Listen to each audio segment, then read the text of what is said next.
գյուղի անունը Բազարչա էր։ Լճի տակ մնաց, լիճ են սարքե։ Գյուղը ստեղ կառուցան ու ընդեղից տեղափոխանք ստեղ։ Այս Գորհա գյուղը։ Դե ստե որ ծնվել, ստե մեծացել ենք, հարմարվել ենք արդեն կլիմային, այս ցեխը ջրին, հետո ինչ ասեմ, այս ցրտին, հարմարված մարդ ենք, էլի ստե ծնված մեծացած մարդիկ ենք, այդպես։ Իսկ գյուղում ինչ խնդիրներ կան, գյուղը դատարկվում է, շենանում է։ Գյուղը դատարկվել է, նայտես, այս շենքը երկու տնտեսությանը դատարկ, հես է փլվումա դատարկ, են կոմը տես միջև վերջ դատարկ, այս կոմը երկու տես ես խաչմերուկից են կոմ, դեպի գարաժները, տես աչ ու ձախի վրև երկու տնտեսություն ապրեմ։ Ընդամենը երկու տուն, տնտեսություն երկու տուն դատարկ են, և նույնը ամբուժ գյուղն է այդ ձև։ Այն չեն գնում, հայրիկ։ Այս չգիտեմ, ես շատ գիտեմ, դա պետության թուլությունից այս թվում, այն ժամանակ կոմունիստների ժամանակ, ասենք, ես շատ եմ փորձել գնամ Երևան, ընդ ապրելու, բայց չեն ընդունել, չեն գրանցի ամենակարևորը, եթե գրանցում էլ չունեիր, գործ չէին տալիս քեզ, ասում գրանցում չունես, քեզ գործ չենք տա, իսկ հիմա է, վերակենը, դավայ, Երևան, ինչ կա Երևան մեքենաներ ենքան է լցվե, ենքան դրսից մարդ է եկե, ոչ մայթերով ես կարում քայլես, ոչ փողոցով ես կարում քայլես, խազիառակ վիճակ է, դա կոմունիստների ժամանակ մտնում են Երևան, խեղճներս գնում էր, մեր Երևանից, բայց հիմա անգամ անունը չենք ուզում լսենք, մեր այդ սիրուն Երևանի անունը, որտեղ լցվել են այդտեղ ու դադար չկա։ Իսկ այստեղ ինչ խնդիրներ ունեք դուք։ Ստեղ եթե ով էլ որ խնդիր ունի, Գորայքում ով եթե խնդիր ունի, ուրեմն ինքը մի քիչ թույլ մարդ է, լավ չի աշխատում։ Ստեղ ինչ աշխատանք կա։ Ստեղ հիմնականում անասնապահություն է։ Ինչքան ուժդ պատմա պահի։ Ինչքան ուժդ պատմա, խանգարով մարդ չկա։ Հա, պահի։ Ես օրինակ միջև 14 կթանկով եմ պահել։ 14 կթմեինք, այն ժամանակ կաթ չէին ընդունում ոչ մի տեղ։ Յուղը պանիր ենքանը որակով բայց, պետք է որակը տեղն լինի։ Յուղը պանիր ենքանում է, տանում եմ, մի հատ բաժանակ ունեմ, գալի տանում իր Երևան, ծախմեր, ինքներս ապրեմ, վերմեր մենք էլ ենք ապրում։ Հիմա էլ եք անասնապահությամբ ապրում։ Հիմա էլ ենք անասնապահությունով զբաղվում։ Հիմա մի քիչ պակասացրել եմ, 14 կթանկովի տեղը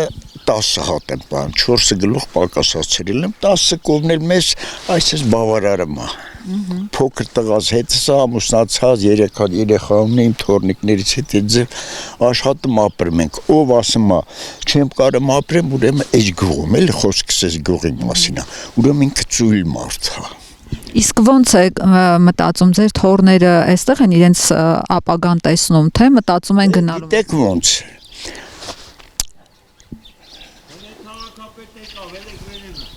Մեկը թորներից մեկը լավ չի սովորում։ Այնի ուզած պետք է ապրի։ Իսկ այն մեկը շատ գերազանց սովորում է։ Այն էլ եթե կուզի թող գնա Երևան գործարի աշխատի, թող գնա հենե ռայոնում աշխատի։ Այսինքն գյուղը ծույլի վատ սովորողի։ Թող գյուղից դուրս գա։ Իսկ եթե այն փոքրը որ լավ չսովորում, թող մնա ստեղ, ես չլնելուց հետո թող իմ անասուններն ինքը պահի ապրի։ Այդպես է։ Վերջ։ Գյուղում դպրոց կա։ Միջնակարգ դպրոց ունենք։ Հիմա գյուղը աշակերտներին այն վերևի փողոցը բաժանել են տների վրա։ Դպրոցը քանդել են, ռեմոնտ են անում, սարքում են։ Այդ դրա համար դպրոցը կանգնել է սա։ Բայց շատ լավ դպրոց ունենք, լավ մանկավարժներ ունենք, լավ տնօրեն ունենք դպրոցի, շատ գրագետ, լավ տերություն անում։ Մի խոսքով լավ է։ Մենք նախ անցած տարի ստեղից երկու աշակերտ, որ միջնակարգ ավարտան, ոսկի մեդալով ավարտան, այս գյուղից երեխաները։ Ուրեմն դասատուները լավ են, չէ՞ որ երեխան ոսկի մեդալ աստան։ Հայրիկ թոշակից գոհ եք։ Չէ ասի, 52,000 փող էս թանկության մեջ ինչ անես է։ Դեղերվան, Հա, պրծավել է։ Այդ գոհ չեմ, չէ։ Բայց դե մեկ այդ խորհրդարանը, որ միացնում ես, այս դեպուտատը այսքան միլիոն ստեղից հաստանում, այն դեպուտատը այնքան միլիոն ընդեղից հաստանում, այսքան դոլար ունի, այս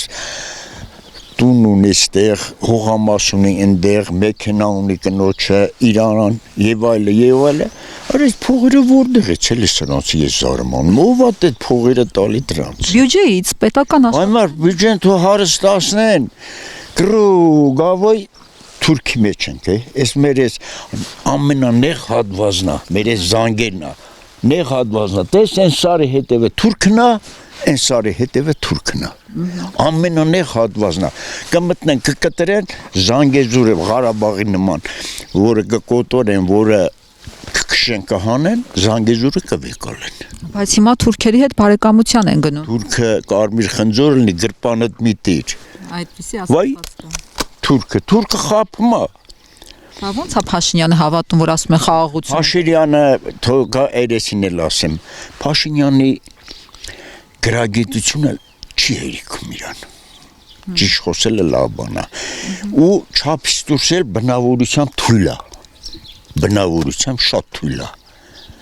Այդ դրա համար թուրքը ինչ ուզում են էլ անում։ Այսինքն տեսեք, դուք սահմանին եք ապրում, դուք չեք հավատում այդ խաղաղություն ասածին, որ ասում է Բենինը։ Չէ, Ստալինի նման խիղճ ղեկավարին Հիտլերը խափավ է։ Ստորագրան ասան հանգիստ քնեք, բարձր գլոհները տրեք, բարձրը հանգիստ քնեք, կանսան ընկերը Ստալին ախ նեմեցը գալիս է, ասում է սուտա նեմեցը չի գալի, մենք պայմանագիր ենք կապել, ստորագրե, բայց տեսար ոնց խափավ եկավ, հիմա թուրքը խափելու է, մենք խորը շունչ ենք քաշելու, արխային գլուխներս տնենք բարձին քնենք, ու մեկ էլ տենանք հենա թուրքը մտե կոտորում է, երկու թուրք եթե մտնի այս գորա գյուղը, այս կլխից կբռնեն, կլխից դուրս կգա։ Բնակիչներն զինված չեն։ Չէ, իզիմ Ախմեզելսկի չեմ նեղանում, որ խիչ են զինա, մենք այն ազգնենք, հիմա կարող է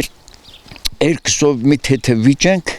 այդանք մեքենայի մեջ ավտոմատը վեկալենք, իրար խփենք, մենք հետ ազգնենք, ամեն օր տելևիզորը այդ ասում, մի քիչ մեր այս Սիսյանի ռայոնը շատ խախանդ է, ժողովուրդը հանգիստ ժողովուրդ են, իրար չեն խփում, կկրվենք երկսով։ Հայրիկ կներեք, այս սահմանների հետ կապված էլի անվտանգության, այսինքն դուք մտածում եք այն, որ իշխանությունները ասում են թրիփի միջանցք, ԱՄՆ-ն մեզի, Թրամփը մեզի տեր կկանգնի եւ այլն, երաշխավոր, վկա, չգիտեմ ինչ, ձեզ այս խոսակցությունները չեն գոհացնում։ Չէ։ Մեր որ գրողն ասե, որ օրհնվի այն օրը, երբ Ռուսի ոտքը մտավ հայոց հողը։ Պետք է մեր ղեկավարներն էթան։ Օրհնվի այն Սահակը։ Հա,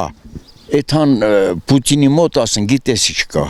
Դու աշխարհը հռչակ ղեկավար ես, մի քարտից տակը, մեկն էլ վրեն։ Ինչ եղել է։ Սրբիլը ծրուցովը թուտանի։ Տերություն արա այս մի փոքր մի բուր ժողովրդին։ Կմտնեն կկոտորեն այդ մի բուր ժողովրդին։ Չէ, Ամերիկայի կարող է գա բանման սարքեի ժողովրդին գործատեղել մի քիչ ստեղծի, բայց Ամերիկան մեզ համար առումով երաշխավոր վստահելի երկիր չի։ Էդ իմ խելքս կտրեմ, այդքան կարամ ասեմ։